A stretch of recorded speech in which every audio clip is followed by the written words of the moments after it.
And rather than talking about how time is, let's talk about how time feels. Intense moments of your life are remembered as lasting much longer than times that were relatively dull. Psychologists say that the reason for this is that our brains take deeper and richer memories of events that are novel or events that are intense than ones that aren't. When your experiences are intense and novel, you're not remembering more things about it, but you are making more copies.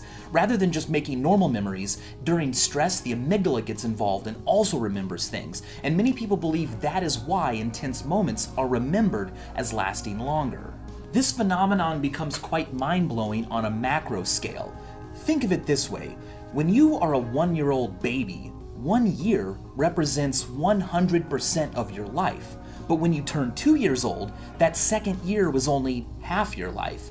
And the next year you live through is only a third of your life. And by the time you turn 80, 1 year only represents an 80th of your life.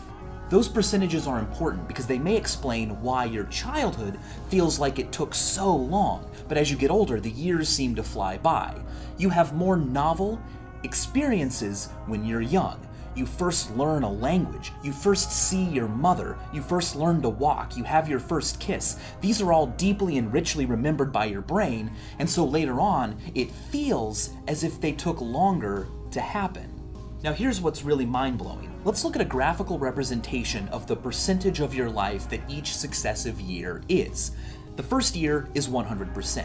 The second year is only half. The third year is a third, and so on will go all the way out to 80. Now using this representation under this model, when you turn 80 years old and look back at your life, the point that feels like the middle isn't your 40s, it's your early 20s. The good news here is that the more novel things you do and things you see and places you visit and people you meet, the slower time feels and the more rich it feels. So go out there and do something cool, do something weird, do something new. Subscribe to Vsauce if you haven't already. And as always, thanks for watching.